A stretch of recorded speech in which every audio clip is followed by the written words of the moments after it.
Hello everyone, CS Word here with the 4-directional horizontal flying machine. I'll go ahead and send it back over there to explain about it later. So how I got to it, first I went ahead and searched YouTube for a working design, and this was pretty much the only design that I found, and it's by Firewolf Quasar, and I'll have a link to his video in the description below, but I have a few complaints about it. The first is this thing is extremely loud. You have so many pistons being fired off every time it moves just one block, and also you don't really have a place to stand. In his video, he was kind of sitting in a minecart, and yeah, the last issue is to stop it. He places a redstone torch right here, and then destroys it, and that resets the machine. But a simple fix for that is to add a slime block on the bottom here, and then when it runs over another block, it turns into it becomes a 13th block, and yeah, so the system can't move anymore. But I'll go ahead and demonstrate this. So even way back here, it's pretty loud, but we see it's moving at a reasonable speed. And then we can just go ahead and reset it like that. Move the block out of the way. And now we can go ahead and send it back. And yeah, it's pretty big and obnoxious. And so I decided, well, from here, I might as well just go ahead and try and fix this design since it works. And this was what I ended up coming up with. 1, 2, 3, 4, 5. And so basically all I did was remodel it to become a 5x5 instead of 7x7, and yeah, it's 5 tall. His was originally 4 tall, it becomes 5 if you add the stopper block. However, mine just can't have the stopper block, otherwise these observers that power the bottom pistons would then get attached to it, and yeah, the core couldn't move. But I'll go ahead and demonstrate it by go ahead and pulsing it. Still just as loud, just as fast, but yeah, a little bit more compact. And you can even go ahead and place a cauldron down, and when something is being pulled, it will work like that, no problem. But yeah, I just wasn't quite satisfied with these two designs, so I began working and started at the very basics. So to create a 4-way flying machine, you can either use 2 2-ways or 4 1-ways. Now everyone's probably familiar with what a 2-directional flying machine looks like. You got your 2 slime blocks, your 2 pistons, 2 observers, yeah, just like that. An example of a 2 1-way flying machine is you have the 1-way flying machine here with the regular piston, sticky piston, block of redstone, and observer. If I go ahead and do this, we see that it does the whole caterpillar motion, and then it does the whole pulsing motion at the end, and then we've got to stop it, remove the block of redstone, and we can swap it to the other side for it to go the other direction. And so yeah, go ahead and stop it again. That's an example of what a 2-directional 1-way flying machine would be, or 2 1-way flying machines. And so yeah, to get to 4, we just need to double up going 2, or need to quadruple a 1-way. Alright, and so my first design was, well, obviously with how annoying the 1-ways are, I will just try and do 2 2-ways. And that's what I have right here. And my first thought was, well, at the docking station, I'll just go ahead and move the observers. And that's when I ran into the first big no-no. Do not move your observers at the docking station. You will end up causing a piston to pulse, and things will just get messed up. And that is unless you have things locked in place, but that just requires you extra effort for you to just, avoid something so easily avoidable. And yeah, the next thing is try and avoid quasi-connectivity as much as you can. And I'm not saying that as like making sure that's your direct power source. I'm saying that as, well, it causes a lot of butting, especially with this design where I figured, well, what if I move the pistons down like this one? I will just go ahead and push it down. And so this observer here will power this. However, I think this one, or maybe it was the one down here, gets quasi-powered or something. And so it ends up creating a diagonal design. Let's go ahead and see. No, it was the other one. So I think this one. Oh, well, I need the observer, or the other piston here. Move that. Put the slime blocks back. And yeah, it breaks the machine. So my simple fix was, well, power from the bottom. This will avoid the quasi, and then at the docking station, all we got to do is move the pistons. But we can see that this one works. We're currently going east, and we can make it go west. Okay, and if we move the pistons down like that on that side, and do the same for the other, like that, we now see that they are able to go north and south. Let's make it go north. Alright, and we can make it go south. So this is a completely working four-way flying machine. However, I just didn't feel like creating a docking station for it, but we'll probably get back to this in a later video. Now from here, I ended up with the miniature UFO design.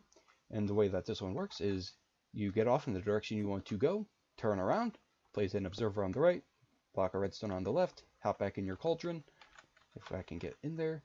And now we update the one with the block of redstone, and we have this very annoying jotting pattern, but it does allow the player to progress one block forward very slowly, and the way you stop it is you power the piston that has the observer, remove your observer and block a redstone, and then depower that piston, and yeah, now you are able to change your direction. So yeah, this obviously requires a lot of player input, and I was not at all going to let that slide. And so my first idea was, well, what if I start compacting this? And that's what I have right here. And now this requires far more player input, but it's the basis for how the core design works for Firewolf in my own design. And so what you do is you pulse one side, and then double pulse the other side to grab that piston and pull it back.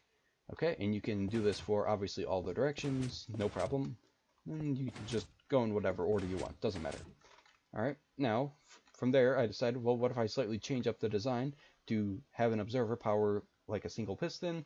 And yeah, needless to say, this design didn't work. I figured, well, this observer would double pulse this piston up here to extend, grab the rest of this up here and retract, but yeah, that's not what happened. You only get a single pulse. I ended up scrapping this idea. And that's when I ended up with the main UFO design like this. Now the way this one works is there are pretty much three parts to it. The first is your initial push.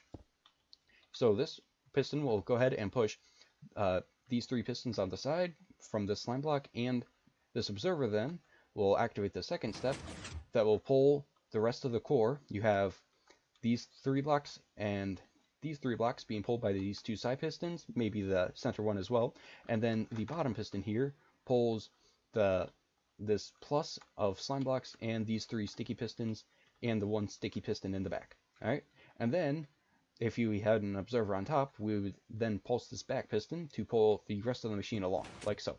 And we could repeat this process as many times as we want, all the way to that block of obsidian, and we could even automate this by placing an observer in, and there. That made it automated it. So the issue is update order.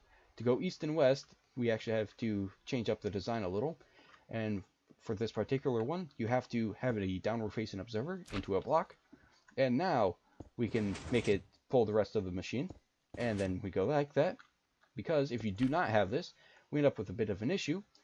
Yeah, the bottom piston wants to pull first because it's along the Z first, or the Y before the two here along the Z. So this one tries to pull the entire core, but since there are way too many blocks, it doesn't do anything. Then these two here just pull the top, and so you end up having to pull that one again. And so yeah, that clearly doesn't work.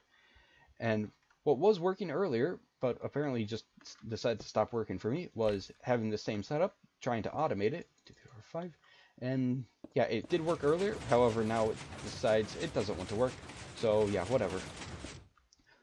Alright, now my first fix for that was, well, obviously no one wants to get off the machine to place a upside down observer. And so to fix that, all he did was move the east and west pistons in, and then have them power by an observer that's attached to the core. Alright, so if I do this, we see that nothing happened. That's because you need to add in another slime block here to move this piston one block over, like that, and then it would pull the rest of the core, and obviously then you would pull the rest of the machine altogether. So if we put that slime block there, now we will see the whole thing in action. So it takes an additional observer tick, and then yeah, you pull the rest of the machine along. However, this sadly does not work with doing the automated observer as well. I'm not quite sure why for this one though. And yeah, obviously to change the direction, you'd have to then remove that bottom slime block. Otherwise you're exceeding the push or pull limit depending on which way you're going. And then you'd have to put the two slime blocks that way if you want to, again, go the other east or west direction. Yep. Okay. Well, I will go ahead and build this real quick. And if anyone has any solutions, please let me know. I would really like for this to just work very easily and automated on all 4 directions. But you basically have 4 outward facing sticky pistons, and then you surround them by slime blocks, and then you have inward facing sticky pistons on each of those far out slime blocks like such. And there. This is pretty annoying to place them on the corners of slime without making them face upward. Okay, and now we have the observers on the outside face going into the far out slime blocks, and I'm just going to use the debug stick to rotate them to their proper position like that. Okay, and now on the bottom side you can create a plus shape of slime like that, and then you can place your sticky pistons to pull the core on their proper slime blocks right there and there. And so that's how you create the first model. And if you want to create the slightly updated one, you would simply destroy these two, move the sticky piston, well, place a block of slime there, put the sticky piston there and remove that slime, and then place an observer inward like that, and do the same thing on the other side. So there's that. And again, if you leave that block of slime there, then you won't be able to pull the rest of the machine. And we need our observer there, and that does it. That's all there is. And yeah, I guess I can go ahead and demonstrate that it works. Obviously, we didn't pull the rest of the machine because I didn't pull the piston down here. But yeah, let's go ahead and demonstrate that.